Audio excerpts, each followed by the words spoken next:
Hello guys, we are here to learn about GP rating, GSK part, Chapter 2, General Aspects of Shipping, Importance of Shipping in the National and International Trade.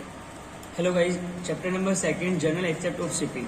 जो हमारे यहाँ पे first जो main point है वो important of shipping in national and international trade. Means जो हमारा national और इंटरनेशनल ट्रेड जितना भी होता है, एक देश से जितना भी दूसरे देश में इंपोर्ट एक्सपोर्ट होता है वो पढ़ेंगे हम।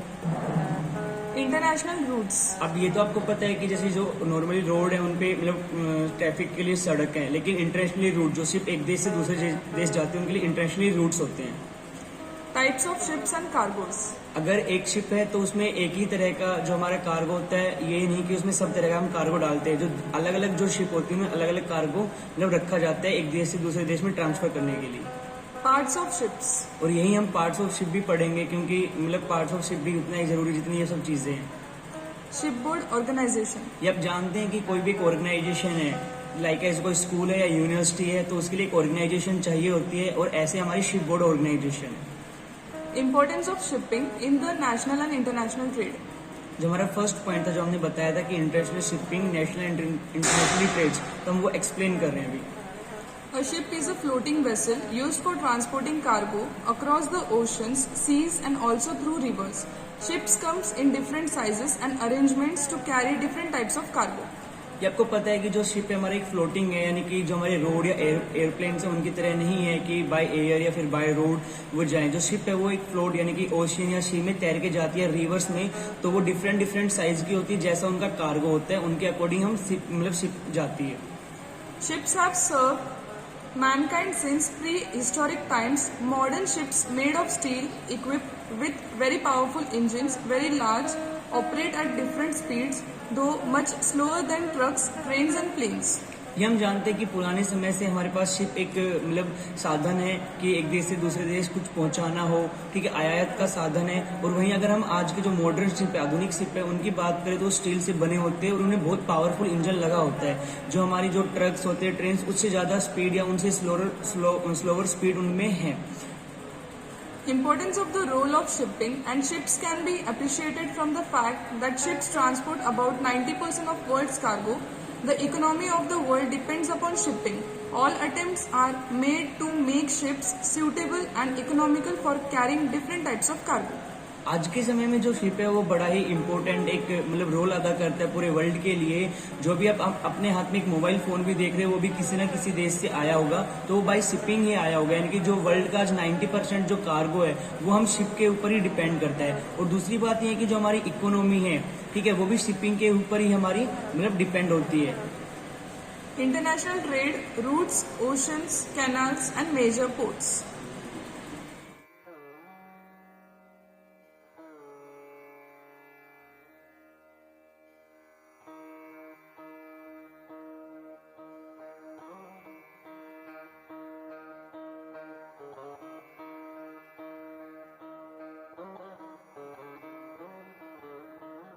Of cargoes and ships. Maritime cargoes are categorized basically into two, named general cargo and bulk cargo. अब हम आगे जो हमारे कार्गोज होते हैं डिफरेंट तरीके को डिफरेंट तरीके की शिप्स होती हैं अलग अलग कार्गोज के लिए, तो उनके बारे में पढ़ेंगे। बेसिकली इनको दो चीजों में डिवाइड किया गया है, एक हमारा होता है जनरल कार्गो और दूसरा हमारा bulk cargo. These two categories of cargoes are further subcategorized into three, named break bulk, neo bulk and containerized, unitized under general cargo category. अब देखो, अगर हम जनरल कार्गो और बल्क कार्गो की बात करें तो ये भी आगे इनकी फर्दर कैटेगरी है, ठीक है। अगर हम जनरल कार्गो की बात करें तो जनरल कार्गो में जो हमारी फर्स्ट आएगी वो हमारी ब्रेक बल्क, जो हमारा दूसरा है वो हमारे नियो बल्क, और वहीं हमारे तीसरे जो कैटेगरी है वो है containerise. First break bulk, neo bulk और containerise. And into two, named liquid bulk and dry bulk under bulk cargo category. और अगर हम बल्क कार्गो की बात करें तो बल्क कार्गो में हमारे पास दो होंगे, एक होगा हमारे पास ड्राई बल्क और दूसरा हमारे पास होगा liquid bulk. The cargoes involved in each of the subcategories are detailed into the below table. In modern sea transportation system, certain break bulk, neo bulk and liquid cargoes in drums are also transported as containerized cargoes. अगर जो हमें एक नीचे table दी हुई है उसमें ये सब चीजें इंक्लूड है कि जो हमारे पास जनरल कार्गो होगा उसके अंदर क्या क्या चीजें आएंगी, बल्क कार्गो के अंदर क्या क्या चीजें आएंगी।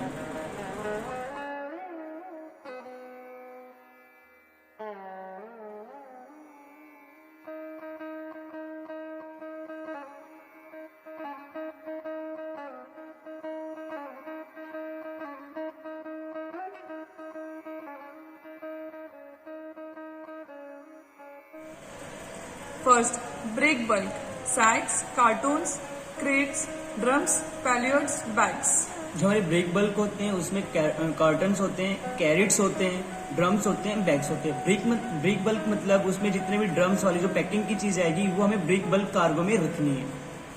Second, neo bulk, lumber, paper, steel, autos. जो नियो बल्क है, नियो बल्क कार्गो शिप में हमें जो लंबर्स होते हैं, पेपर्स के रोल होते हैं और जो स्टील के रोल होते हैं वो और ऑटोज जो चीजें होती हैं वो रखनी होती है।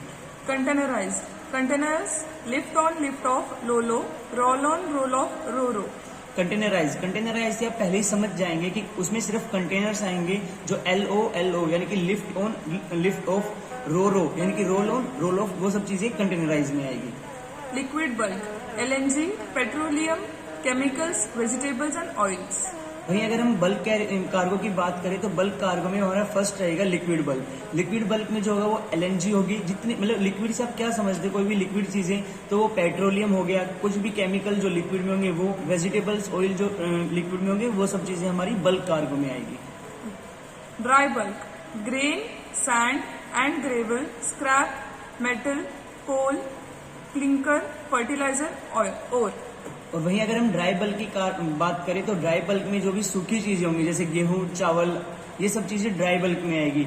उसके साथ साथ जो ओर्स होते हैं वो सब चीजें भी आएगी, सैंड होगी, वो कोल होगा, वो सब चीजें आएंगी। वो सब चीजें हमारी ड्राई बल्क में आएगी जो कि हमारा एक हिस्सा है बल्क कार्गो का। There are two major categories of ships, namely cargo ships and passenger ships.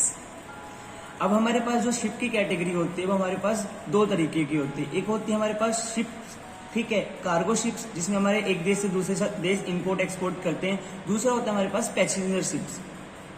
Ships are further subdivided into dry cargo and wet cargo as given in the chart below. Passenger ships are further subdivided into cruise liners and ferries. जैसा कि अभी हमने last में पहले cargo के बारे में पढ़ा था, वैसे ही शिप है। शिप को भी आगे फर्दर उनके जितने भी जो डिवाइड है वो किए गए हैं। अगर हम बात करें शिप की तो शिप को कार्गो जो होता है वो ड्राई कार्गो में, यानी कि जो सूखा कार्गो होगा उसमें, और लिक्विड कार्गो में इसको कैटेगराइज किया गया। वहीं पैसेंजर शिप मतलब जो यात्रियां होते हैं वो एक देश से दूसरे या एक आइलैंड से दूसरे आइलैंड, यानी कि जो 15 to 40 डेज का एक वो होता है, मतलब विजिटिंग के लिए जाते हैं, तो उसके लिए पैसेंजर शिप्स होती हैं। वो होती है हमारी क्रूज लाइनर और फेरीज लाइनर्स।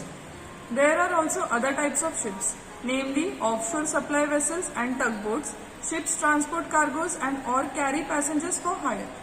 इन्हीं के अलावा हमारे पास कुछ शिप्स ऐसी भी हैं जो बहुत अलग है, जैसे OSV, ऑफशोर सप्लाई वेसल। कुछ शिप ऐसी होती हैं, ऑफशोर वेसल सप्लाई क्या करती है कि कुछ शिप जो पोर्ट पे इजीली नहीं आ सकती, तो ऑफशोर सप्लाई वेसल उन शिप को दूर से मतलब जाके उसमें जो कार्गो होता है अपने अंदर कार्गो लेके फिर वो पोर्ट तक आती है। वही टगबोट जो हमारी शिप को हेल्प करती है बर्थिंग अनबर्थिंग में। और शिप इम्पोर्ट जितनी भी जो शिप है वो बहुत इंपॉर्टेंट रोल अदा करती है पैसेंजर के लिए भी और कार्गो शिप के लिए भी।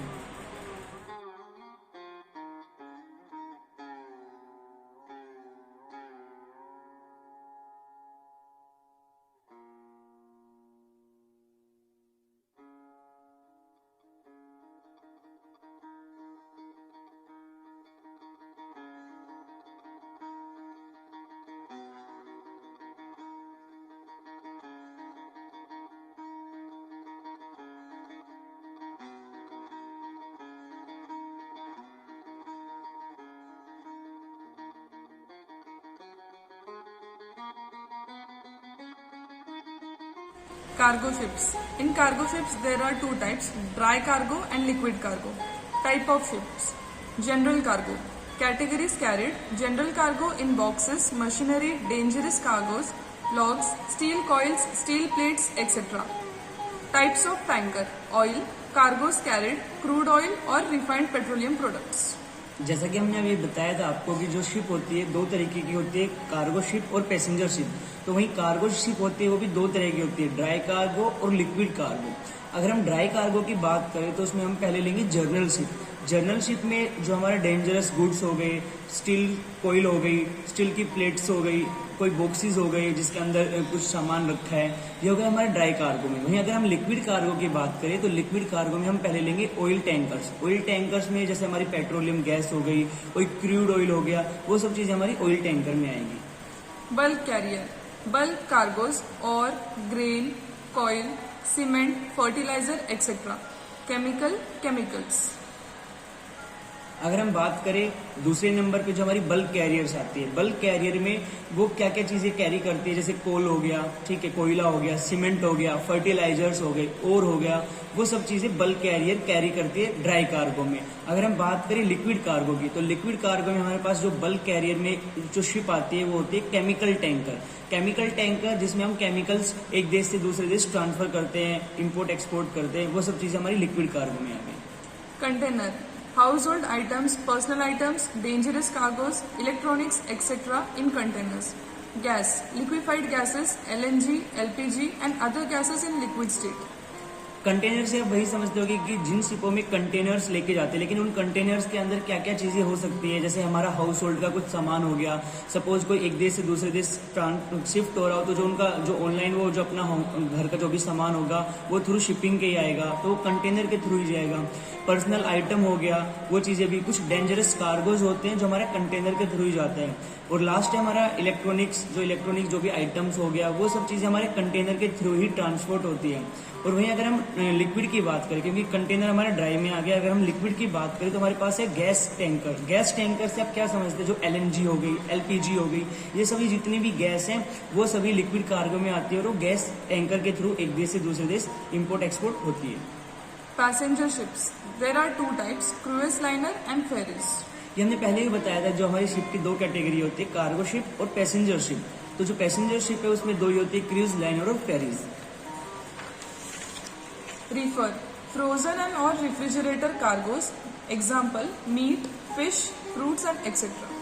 वहीं चौथे नंबर पर आता है रेफर भी एक मतलब हमारा इसका शिप का ही एक हिस्सा है। जो रेफर जो हमारी शिप होती है, जैसे हम उसके अंदर रेफर के अंदर हम क्या रखेंगे, जो फ्रोजन हो गया, मीट हो गई, कुछ भी जो ऐसा मतलब जो एक टेम्परेचर सर्टेन टेम्परेचर पे वो चीज रहनी चाहिए, उनको रेफर शिप कैरी करती है एक देश से दूसरे देश में।